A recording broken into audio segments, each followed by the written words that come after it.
Para a gente entender melhor os efeitos imediatos e os desdobramentos jurídicos do que aconteceu hoje, após a determinação do trânsito em julgado na condenação do ex-presidente Jair Bolsonaro e os outros condenados, como o Vitor muito bem nos trouxe agora, nós vamos conversar ao vivo com o advogado criminalista Paulo Crossara, que está conosco ao vivo aqui nos estúdios da 98 News. Doutor Paulo, mais uma vez, obrigado pela gentileza de comparecer aqui. Boa noite, seja bem-vindo.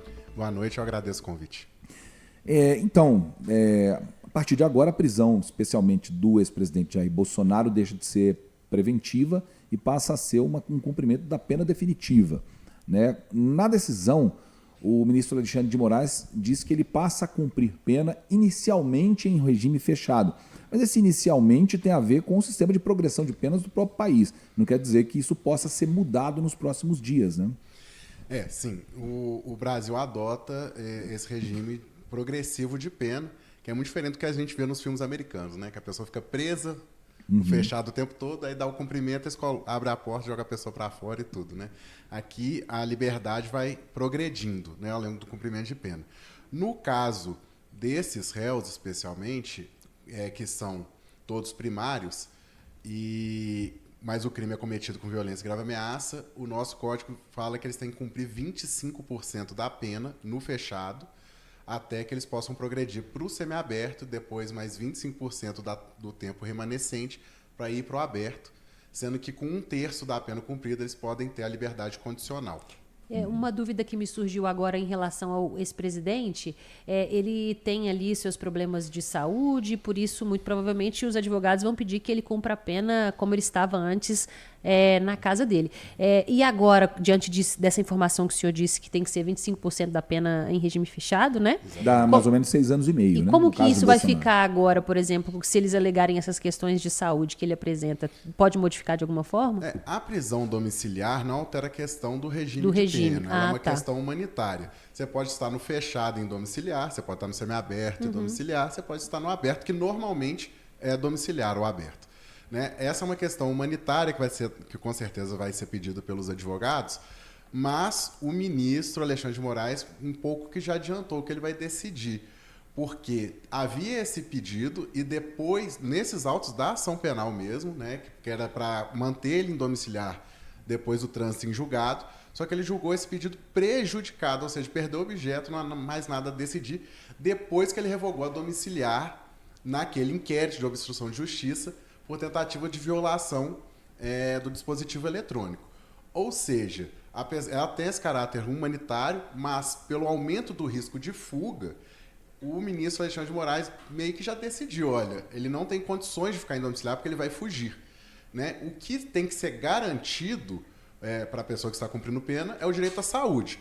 E, para isso, o ministro Alexandre de Moraes deixou uma equipe médica, né, determinou que uma equipe médica fique de plantão responsável pelo ex-presidente Jair Bolsonaro. Então, para garantir o direito de saúde, mas que ele não fuja, é isso que o ministro está decidindo, ele revogou a domiciliar e para todas as hipóteses, julgou prejudicado já esse pedido. Hoje, depois da divulgação da decisão do ministro Alexandre de Moraes, a defesa do Jair Bolsonaro se manifestou, e aí eu vou só pegar o trechinho que eles falaram para que você comente, para ver se esse argumento vai ter realmente algum embasamento. Olha só, a defesa do ex-presidente Jair Bolsonaro diz que está surpresa com a execução imediata da condenação e declarou ainda que tem direito a apresentar mais um recurso contra a condenação de 27 anos e 3 meses da trama golpista. Segundo o advogado Paulo Cunha Bueno, o regime interno do STF prevê a possibilidade de apresentação de embargos infringentes.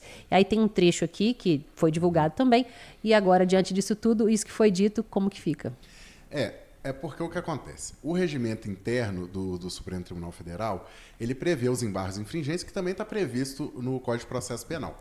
Mas o detalhe que tem no regimento interno do Supremo Tribunal Federal é que, para caber os infringentes, antes, essa previsão é antiga, quando as ações eram julgadas pelo plenário. Diz que tinham que ter 4 votos divergentes para caber os infringentes. Fazendo uma interpretação analógica, agora que é julgado pelas turmas, eles mantiveram mais ou menos a fração e fala que dos 5 que julgam, 2 têm que discordar. Então, como só o Fux discordou, o que o ministro Alexandre de Moraes fez? Olha, é manifestamente incabível, então não vou nem esperar o prazo de 10 dias. Dando o prazo de 5 dias, que é dos embargos de declaração, ele já mandou certificar o trânsito em julgado. Ou seja, não cabe mesmo os infringentes, então não vou nem esperar. Mas pelo que o senhor está falando, parece que pode ser uma questão de interpretação. Ele interpretou dessa maneira, ou ele tem, ou ela é uma questão cartesiana mesmo, numérica. Essa mudança para as turmas é bem recente, né? Tanto que o 8 de janeiro começou a ser julgado pelo plenário e depois mudou para a primeira turma. O que eles fizeram é uma interpretação analógica. Olha, se prevê 4 para 11, a gente vai aplicar 2 para 5. Já existem precedentes. O precedente mais famoso é do caso do Collor, que eles julgaram que não cabiam infringentes no caso do Collor porque só tinha um voto divergente naquela ocasião também. Entendi. O que determina se o regime vai ser fechado ou aberto? É a quantidade de anos da condenação, né? Isso. Na verdade, até 4 anos pode ser aberto, de 4 a 8 anos pode ser semiaberto e a partir de 8 anos é automaticamente fechado. Nada impede que uma condenação menor pode ser semiaberto ou fechado também. Né? A possibilidade de aberto é até 4 anos, a possibilidade de semiaberto é até 8, mas a partir de 8 é só fechado. Bom, muito bem. Tantos os outros condenados, mais notoriamente aí o ex-ministro Anderson Torres e o deputado Alexandre Ramagem, eles também tiveram condenações a cumprir a pena em regime fechado. Especificamente, o deputado Alexandre Ramagem, que está fora do país, o Brasil pode pedir extradição dele? Existe esse acordo de extradição com os Estados Unidos, onde ele foi visto a última vez? Sim, mas a extradição é um pouco mais complicada, não basta ter o acordo. Tem todo um trâmite, que aí cada país é soberano para determinar qual que é o trâmite interno, né, que vai acontecer. Aqui mesmo passa pelo Supremo Tribunal Federal. E existem requisitos, por exemplo, como da dupla tipicidade, que eu acho que é isso que pode pegar, né, que tem que ser crime aqui, tem que ser crime também no outro país.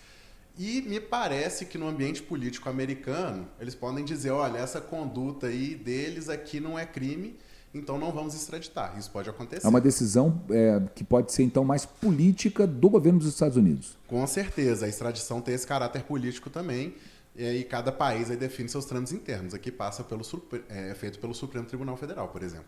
Doutor, nos últimos dias, as redes sociais e o noticiário, nós vimos muitos vídeos mostrando ali o lugar onde o Bolsonaro vai ficar preso. É algo que é muito curioso, né? As pessoas ficam curiosas para saber onde que o ex-presidente vai cumprir pena lá na Polícia Federal.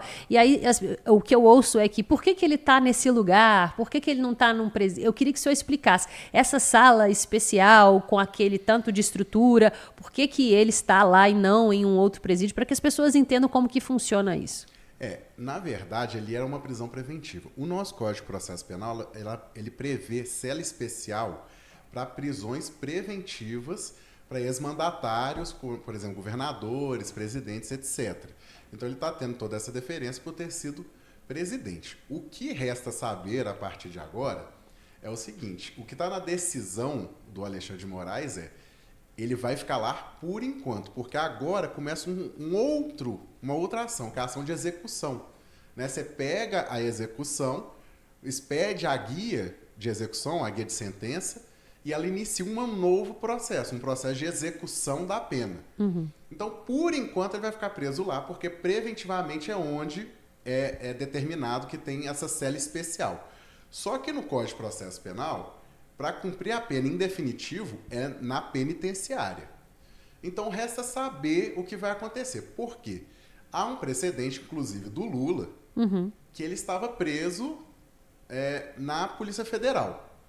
Então, mas se for seguir o Código de Processo Penal, ele tem que, a partir do momento que formar esse novo processo de execução e se iniciar esse processo de execução, ele teria que ser transferido para uma penitenciária, que provavelmente é Papuda. O Lula ficou preso mais de 2 anos, né? Ficou preso 1 ano e 7 meses. 1 ano e 7 meses, quase 2 anos. Isso, porque lá tinha a questão que ele iniciou a pena, mas ainda não tinham recursos, né? Aquela velha briga se iniciava a pena após a segunda instância. Ele estava cumprindo pena, mas restavam recursos. Essa foi a interpretação da época para manter ele na Polícia Federal. Ainda tinha um recurso a serem julgados. Sim. Então ele ficou meio que definitivo / provisório lá. Entendi. Foi um jeitinho que deram. Então, só que no caso, Bolsonaro nem recurso tem. Então, assim, teoricamente, ele teria que ir para a penitenciária.